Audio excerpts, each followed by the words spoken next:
nikmat pendengaran. Masya Allah. Kalau kita ini bisa mendengar itu Masya Allah, nikmat dari Allah SWT. Kalau kita ini dicabut pendengaran kita ini, ya agak kurang nikmat pendengaran. Nikmat mata kita bisa melihat. Coba kalau mata kita ini sama Allah diberikan mata yang buta, tidak bisa melihat, kayak apa kita? Masya Allah. Nikmat tangan, Masya Allah, kita bisa bergerak menggerakkan tangan, ini nikmat dari Allah Subhanahu wa Ta'ala. Coba kalau Allah itu membuat kita, tangan kita ini stroke, tidak bisa bergerak, bagaimana keadaan kita? Sangat-sangat sedih, tidak bahagia.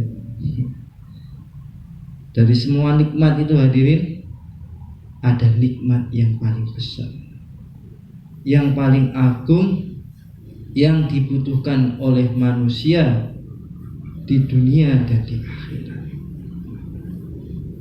Manusia membutuhkan nikmat ini. Apa hadirin? Nikmat iman dan Islam. Nikmat iman dan Islam ini dibutuhkan manusia untuk mendapatkan kebahagiaan di dunia yang sementara ini dan di akhirat nanti yang selama-lamanya. Masya Allah. Hadirin yang dirahmati oleh Allah Subhanahu wa Ta'ala. Kalau kita berpikir sejenak itu, merenung sejenak itu, bahwa kita ini hidup di dunia ini tidak akan lama, hadirin. Sebentar saja. Semua manusia yang hidup di dunia ini tidak akan bisa bertahan lama. Orang yang sakit tidak akan bisa bertahan.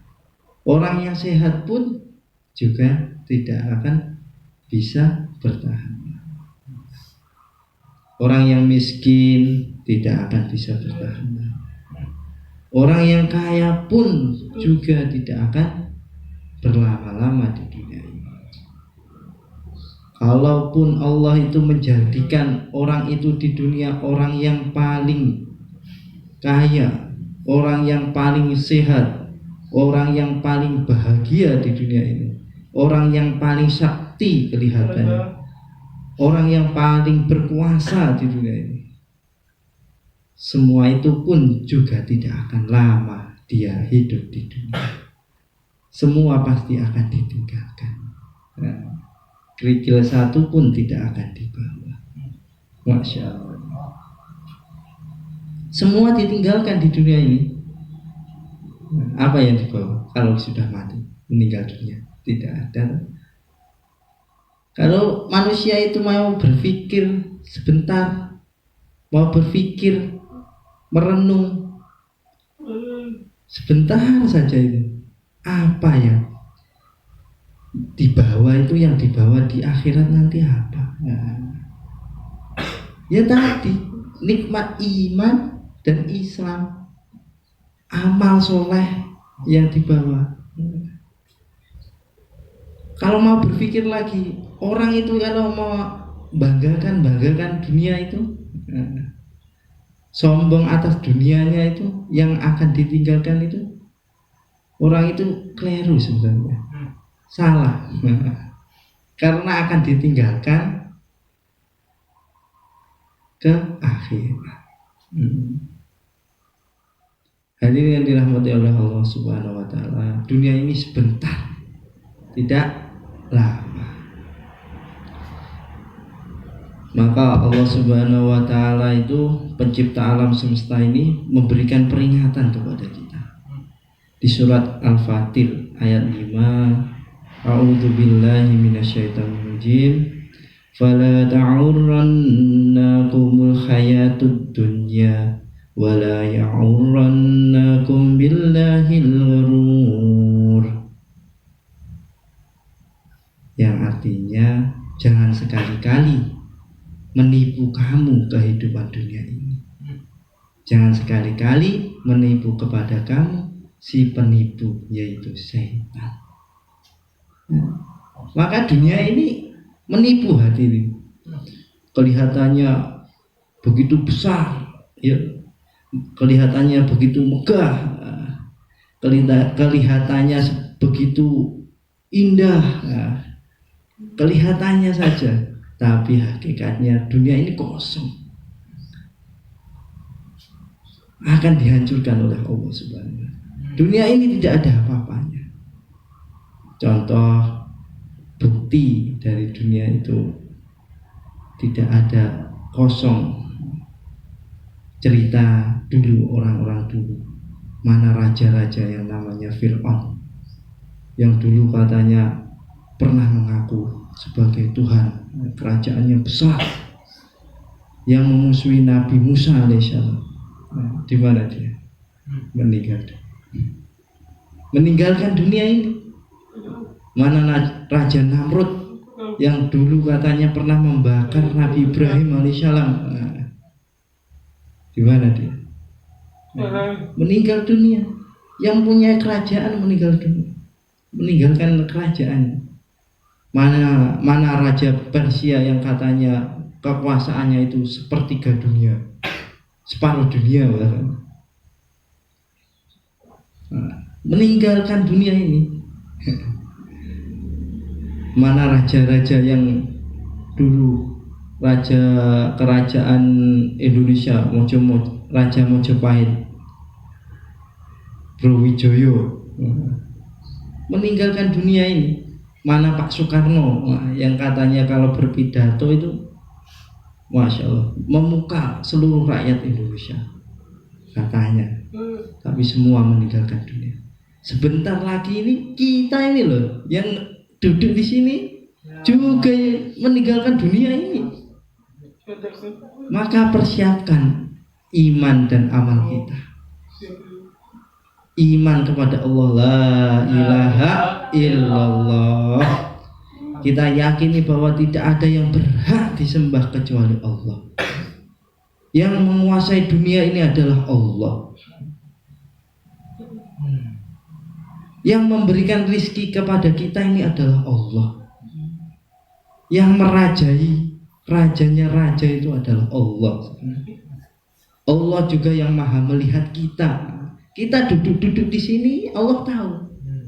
Itu Gilang duduk di depan sama istighfar, Masya Allah, dapat pahala. Sony juga gitu, Masya Allah. Allah mengetahui, melihat kita. Di dalam hati kita ini Allah tahu. Allah maha melihat, Allah maha mengetahui, Allah juga maha mendengar. Pembicaraan kita ini Allah dengar. Wih, itu di Musola Alif membicarakan kebesarannya Allah, Masya Allah. Dibangga-banggakan oleh Allah di depan malaikat, Masya Allah. Berarti kita senang hadirin. Harusnya kita senang. Alhamdulillah.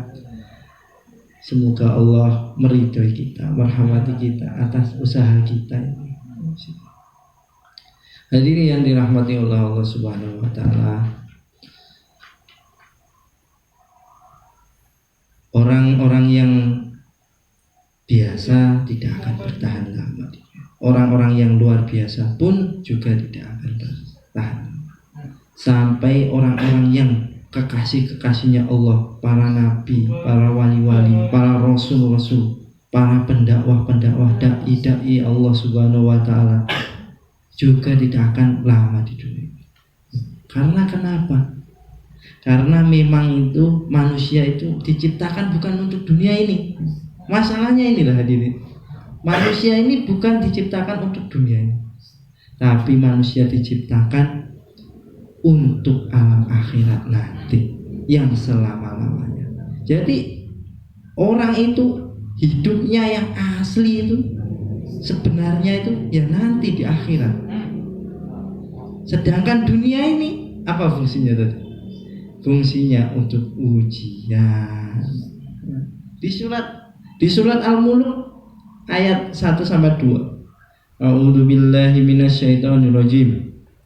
Tabarakalladzi biyadihil mulku wa huwa ala kulli syai'in qadir. Alladzi khalaqal mauta wal hayata liyabluwakum ayyukum ahsanu amala wa amala. Mana yang paling baik di antara kamu amalannya. Nah, Allah menguji mana yang paling baik di antara kamu amalannya. Jadi di antara kita loh, di antara orang-orang itu loh, siapa amalannya yang paling baik. Nah, tapi kita harus paham hadirin. Allah itu menguji itu bukan karena Allah ingin tahu. Bukan karena Allah itu tidak tahu, tapi Allah itu sudah tahu segalanya. Tapi Allah itu menguji supaya kita ini tahu siapa yang baik amalnya. Oh, si fulan itu baik, alhamdulillah, kita contoh. Siapa yang tidak baik amalnya? Oh, si fulan itu tidak belum sholat. Oh, kita tidak mencontoh, kita dakwahkan sepentingnya sholat, bahwa nanti sholat itu amalan yang pertama dihisab. Supaya kita ini juga tahu siapa yang layak menjadi kekasihnya Allah. Oh, si fulan kayak layak menjadi kekasihnya Allah, masuk dalam surganya Allah Subhanahu wa taala. Jadi yang dirahmati Allah Subhanahu wa taala, dunia ini diberikan untuk ujian kita. Maka Nabi Sulaiman alaihissalam diberi oleh Allah kerajaan yang luar biasa, kekuasaannya yang luar biasa, rakyatnya itu dari kalangan manusia dan jin, bahkan hewan-hewan itu kecil-kecil, semut, terwelu, kelinci itu, ayam, itu bagian dari rakyatnya Raja Sulaiman. Nah, bagaimana kebesarannya kerajaan Nabi Sulaiman ini, Masya Allah. Tapi Nabi Sulaiman itu paham hadirin, ini bukan kesuksesan ini. Nah, paham, ini bukan kebahagiaan yang sebenarnya. Nah, Nabi Sulaiman itu paham bahwa itu ujian bagi dirinya. Di surat An-Naml ayat 40, ada min fadli rabbi liyablu ni anskur am akfur. Nah, ini adalah anugerah Tuhanku, karena hendak menguji, Tuhanku hendak menguji apakah aku syukur atau aku kufur. Diberikan kerajaan ini, Nabi Sulaiman tahu, aku mau kufur gak dosa, apa aku syukur, hartaku ini, kerajaanku untuk agama. Gitu. Nabi Sulaiman itu kefahamannya kayak gitu, Masya Allah.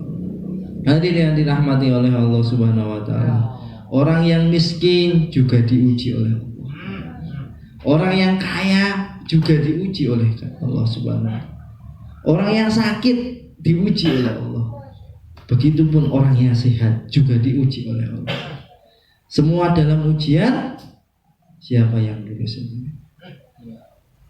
Yang lulus itu orang yang dalam keadaan sakit, orang keadaan sehat, orang yang keadaan kaya, orang keadaan miskin, orang yang dalam keadaan rakyat biasa, orang yang keadaan menjabat, orang yang dalam keadaan apapun, dia tetap istiqomah dalam agama, istiqomah dalam bergantung kepada Allah, istiqomah dalam menjalankan perintah-perintahnya Allah, istiqomah dalam menjauhi larang-larangannya Allah.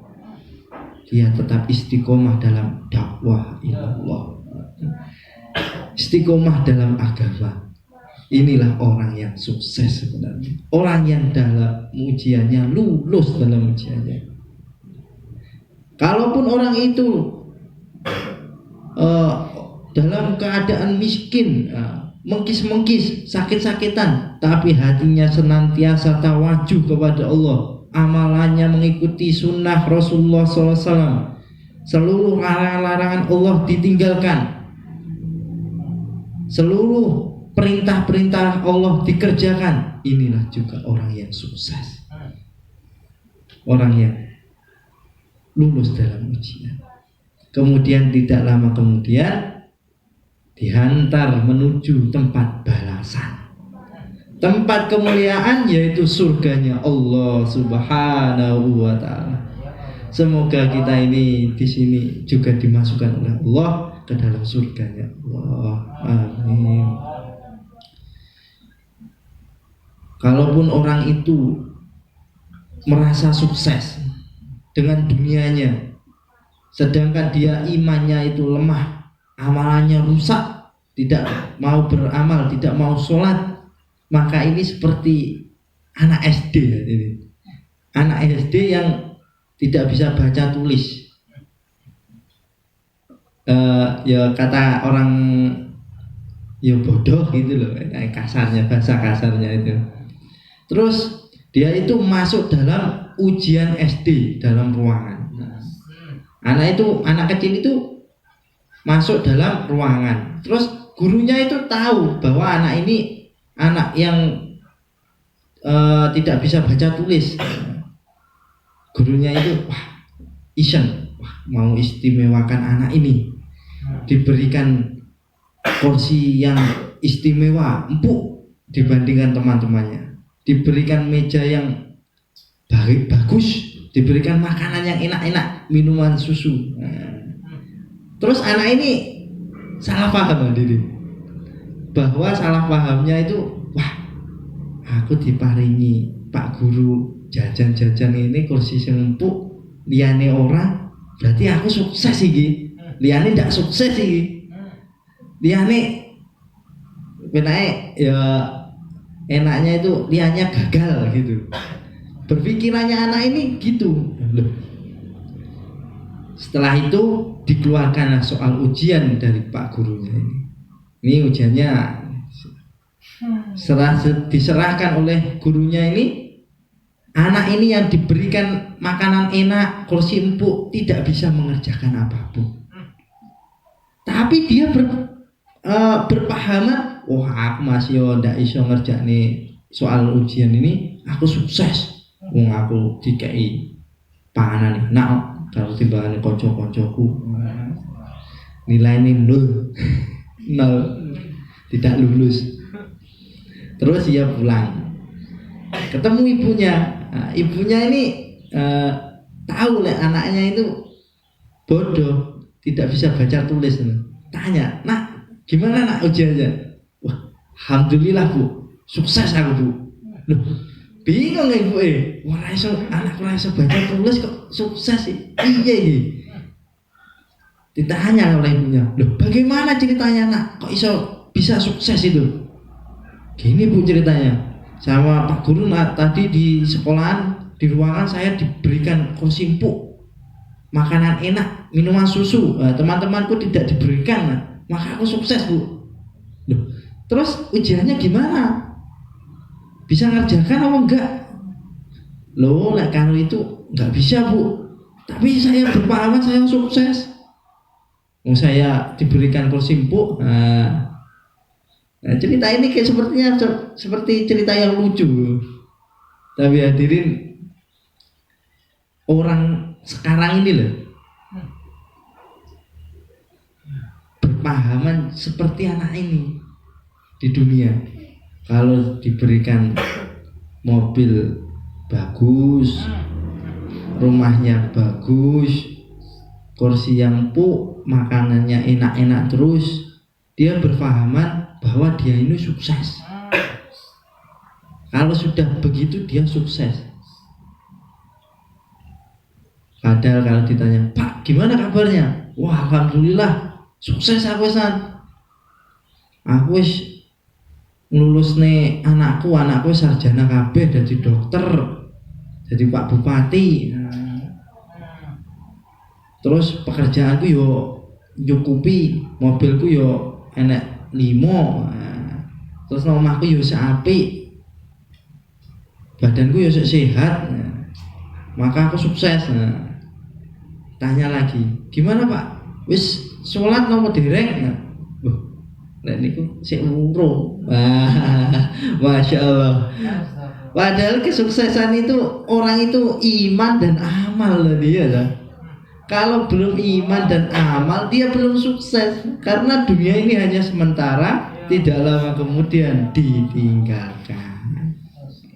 Hadirin yang dirahmati oleh Allah Subhanahu wa taala, ujiannya Allah di dunia ini hanya dua tadi. Iman, jawabannya la ilaha illallah, meyakini tidak ada yang berhak disembah kecuali Allah. Yang kedua ujiannya adalah Muhammadur Rasulullah, bahwa Nabi Muhammad SAW ini adalah utusannya Allah Subhanahu wa taala. Jalan satu-satunya untuk mendapatkan keselamatan, kesuksesan di dunia dan di akhirat, yaitu dengan mencontoh baginda Nabi Muhammad SAW, mengamalkan sunnah-sunnah beliau, mengamalkan apa yang beliau pernah lakukan, bersiwak, sholat, apalagi puasa, umroh, haji, semampu kita, sekuat kita baca Quran, zikir, gitu ya. Insya Allah niat amal dan menyampaikan ke saudara muslim lainnya ya.